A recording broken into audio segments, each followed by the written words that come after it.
All right, everybody, welcome to math class. We're going to be talking about some new concepts this week.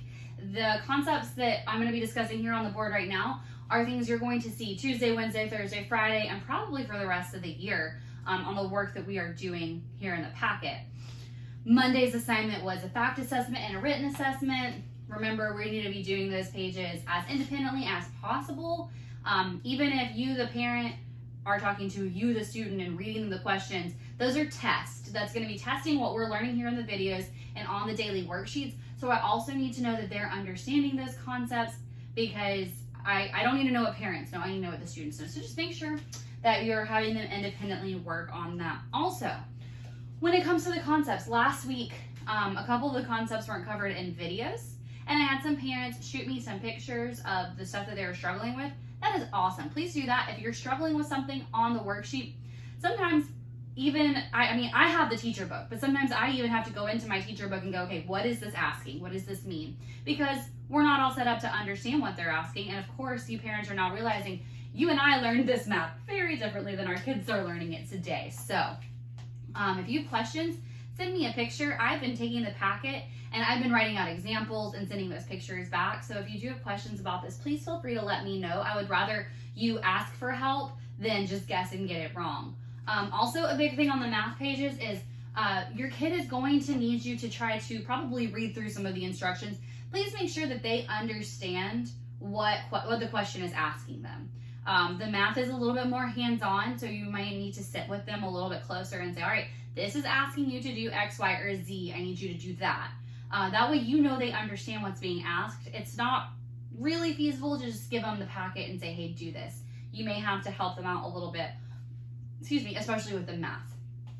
So something that we have seen in math before, but we're going to dig a little bit further into. You guys know in the classroom, we used to have a little thing that hung on the wall that told us how many days we had been in school. And we had been doing this since the first week of school. And it had the hundreds place, the tens place, and the ones place. We know that that is called place value. I want everyone to say place value. All right, so place value just tells us how many are in the hundreds place, how many are in the tens place, and how many are in the ones place. And we saw this there on our chart to keep us on track with how many days we've been in school. We also saw place value when we were adding our dimes and pennies, tens and ones. So we're going to add our hundreds column to place value, and you're going to start to see this more and more. So pay attention to that. In the hundreds place here on the first column, let me draw a little line so you guys know what we're looking at. So right there. Ooh, not a very straight line. Like I said, this is going to be on every page, but place value is going to be something that comes back, I would say, to haunt you, but once you understand it, it's super easy. So you have how many in your hundreds place?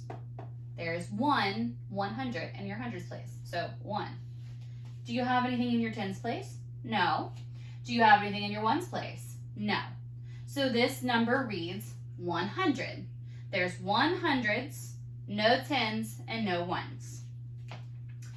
On the following page, you'll see 101 or 101. How many do we have in the hundreds place? If you said 1, you are correct. How many in the tens place? If you said none, there is nothing in the tens place, you are correct. And how many ones do we have? We have 1. Very good.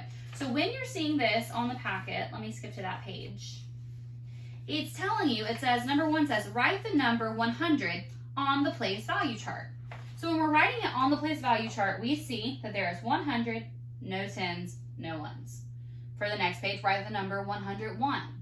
100, no tens, 1, 1. With the number 102. We have 100, no tens, but we have 2 in our ones place, 102. And then for 103, write 103 in the place value chart. We have 100, we still don't have any tens, and we have 3 ones.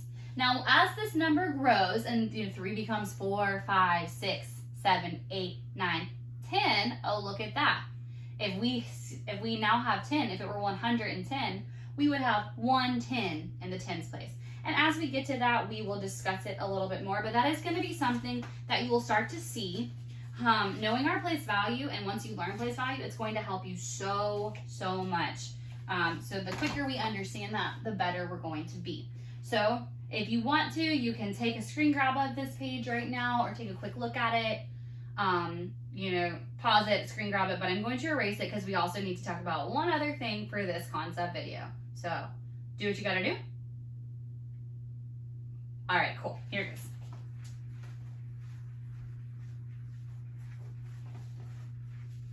Oh. I should not lean on a chair that moves. All right, so the other thing I wanted to talk about in this video is dozen and half dozen. So we discussed it a little bit. We talked about half dozen just a little bit. The word dozen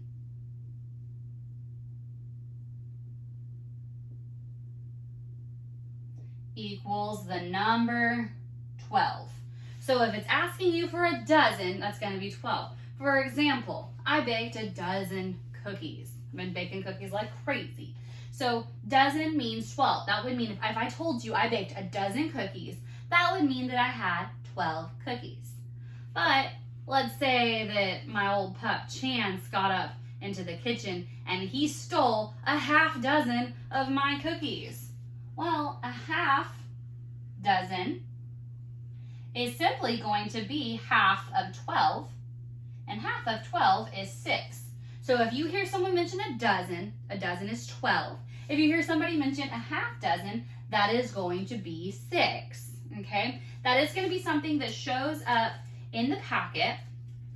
Let me get to it. For example, on Guided Class Practice 111A, number 2 says, Sammy and his brother made a dozen cupcakes. So you need to draw those cupcakes. It's telling you a dozen. Well, how many is a dozen?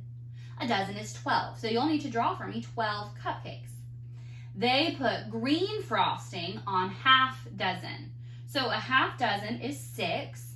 You'll need to put green frosting on 6 of your cupcakes. Do that with a green crayon or marker or colored pencil or whatever you have at home. Then you'll need to tell me how many cupcakes have green frosting. Well, if you only frosted a half dozen, how many is a half dozen? It's 6. Very good.